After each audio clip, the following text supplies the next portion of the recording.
What's going on, everyone? So, if the Lakers were ever going to make a trade, now would probably be the best time because the Lakers do not leave California until January 3rd. The only time that they're not at home is against the Golden State Warriors on Christmas Day. So, literally, they have, the next 2 weeks, little over 2 weeks, before they actually end up leaving California, right? Usually, when you get a trade done, usually when you're working out some type of trade, you want to get it done at home or like when you're close to home so you can send them in, get everything acclimated, get everything kind of organized and together rather than not saying that guys don't ever just end up, we've seen occasions where guys will get traded and then immediately end up on the road trip or whatever, but it's rare. Usually teams want to because it's just easier to get everything resolved, get them, kind of to home base, so to speak.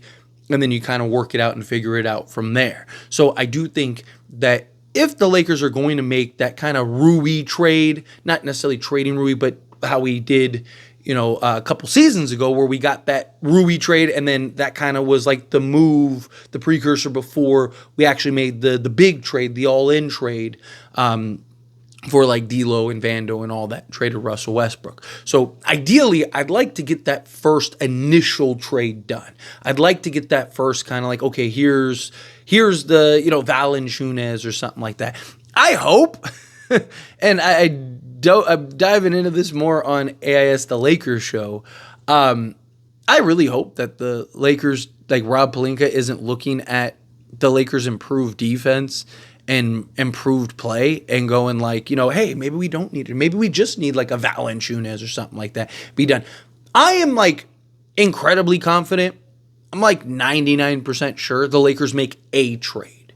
Doesn't mean that they'll make like the trade or that they'll make several trades like they really need to. But I do think Rob Pelinka is going to do something. I do think he will end up landing, like I said, a Valanciunas. He seems to be more and more likely. There's more and more kind of word going around that the Lakers are going to get that done sooner rather than later. Kind of seems like the Lakers are trying to figure out other pieces that they may be able to acquire in a Valanciunas trade. That's kind of, because it's like, okay, well, what's the holdup? If they're really going to trade for Valanciunas and it's really Gabe Vincent in a second, get it done. What's taking so long? Why are we waiting so long? Because they're also trying to work out, again, this is just based on reports. I don't know this personally, but seem to be working out about like Malcolm Brogdon, Kyle Kuzma.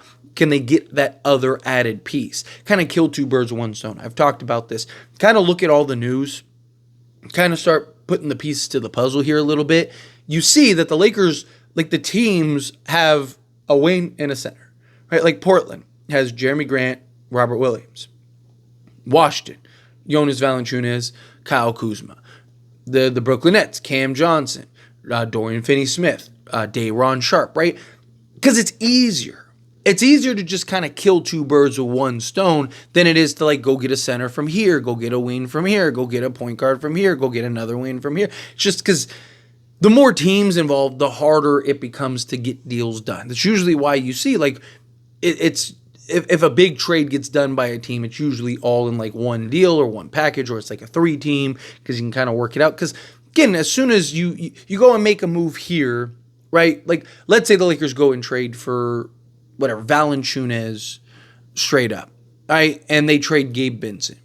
I'm not saying another team would want Gabe Vincent, but let's just say you want to go get Dorian Finney-Smith now from the Brooklyn Nets. They might be like, well, you just traded Gabe Vincent. That's the only guy on the roster we needed, right? Like that's where the kind of dilemma can occur because you got this team that wants this team that wants this team that wants this team that wants this, but this team wants what this team wants, right? Like, and it kind of becomes this jumbled mess to where if you can just in one swoop get a Kyle Kuzma and a Jonas Valanciunas, put them together and bibbity bobbity boop, right? Like now you're in business, right? Now it's like, okay, well, what else do we need?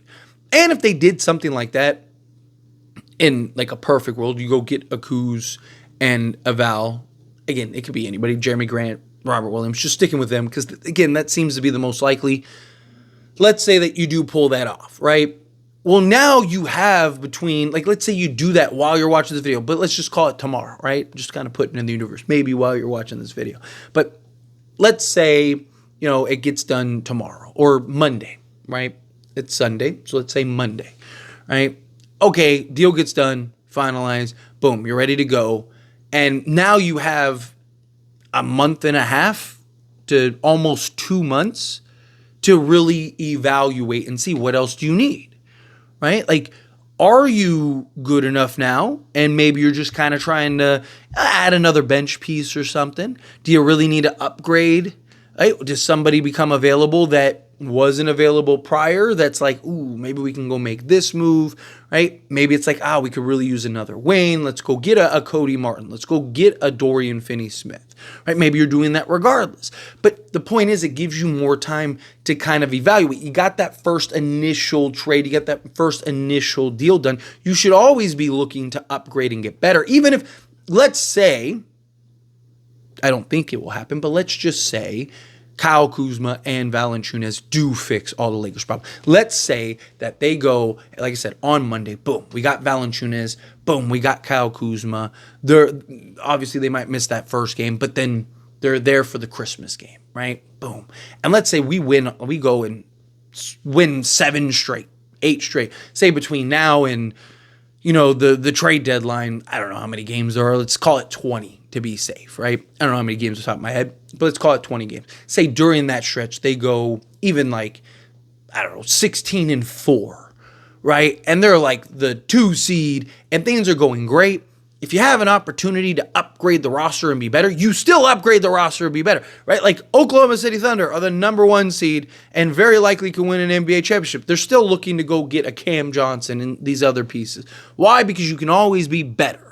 Right? So the Lakers should be doing that. But if you have time and you can kind of get that first initial, okay, we got that, we needed a wing, so we went and got Rui, right? Okay, well, now if you can get a Kuz, or you can get Kuz and a Valanciunas, right? Or you can get a Robert Williams and a Jeremy Grant or something, and now you kind of take the pressure off, 1. 2, kind of evaluate and see what you need. 3, which is another huge factor, is now these guys just get that extra time to build that relationship, build that camaraderie, build that team chemistry and whatnot, right? Also, it gives the coaching staff and JJ Redick more time to kind of scheme and figure out, okay, well, what can we do now that we have a guy like Kyle Kuzma at the 3 as opposed to, say, a Rui Hachimura, right? Well, now, Kuz, he's better slotted at the 3. He's more athletic and versatile, moves better laterally, right? Like, okay, well, we can do that. He's better at the corner 3, so we get him more looks there, right? Like, you start kind of, okay, well, defensive schemes, right? Offensive schemes, you can kind of piece together and do the things that you need, and you have just more time to do that. And then by the trade deadline, you're kind of bringing in, kind of filling in the gaps, filling in the spots, and maybe now you can push yourself to the point of contention. But I really do think, and again, this isn't something where like, it's going to happen or anything like that. I want to make that clear. I don't know. Again, I'm just a fan.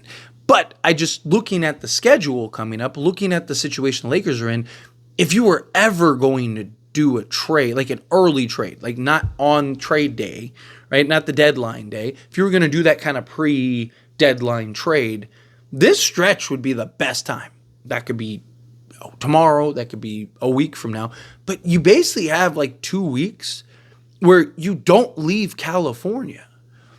Right? Like, so you might, like, if you can do that first initial, even if it is just a Valanciunas, or it's just like a Dorian Finney-Smith, or it's just like, obviously that by itself isn't going to be enough to raise the ceiling to where now we're a title contender and we're chasing championships this season, but it's the first step in the right direction, and it gives us fans and everyone confidence that, okay, more is likely down the pike, right? More is coming. And now there's this freshness and there's this excitement and we're overhyping the guy and we're acting, we get Valanciunas. We didn't just get Valanciunas, we just got Kareem, right? Like, we're all over the top with it, right? And that's the beauty of it though. But that's what adds that excitement, adds that freshness. And the Lakers themselves, Anthony Davis, like, okay, good, maybe now I can play some more 4 and not have to play 5, 40 minutes a game, right? Like, it changes the overall dynamic, changes the excitement. You get kind of another wind, in you, and you're just like, okay, cool, like we're back, baby, right? Like, and again, obviously, that one singular trade isn't enough to get you where you need to go, but it is a step in the right direction. especially if you can kind of unload. Like, let's say you can go get a Valanciunas and you can unload a Gabe Vincent and, Jackson Hayes or something, right?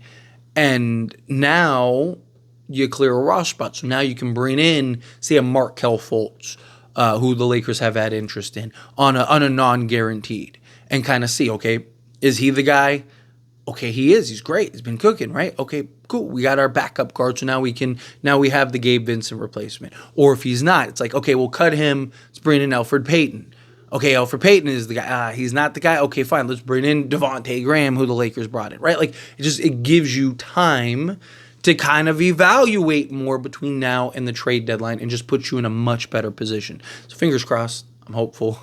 Hopeful that that's what ends up happening. But we'll see. See how it all plays out. But anyway, as always, this is a discussion. Pass a question to you. Let me know your thoughts and opinions down in the comments below. What do you think? How do you feel? What are your thoughts? Do you agree? Do you think, like, yes, please get it? I mean, obviously, we all want a trade done sooner rather than later, but do you agree that this is kind of like the best stretch if you were going to do one now? Do you think, like, no, just wait as long as it takes? How do you feel? Whatever your thoughts are. I'd love to hear it. So let me know down in the comments below. That being said, if you haven't liked this video, hit that like button. Helps me a lot. So we enjoy these types of videos, and I truly appreciate it. Not subscribe channel, hit that subscribe button. Turn on the bell notifications. Appreciate y'all. See you in the next one. Thank you.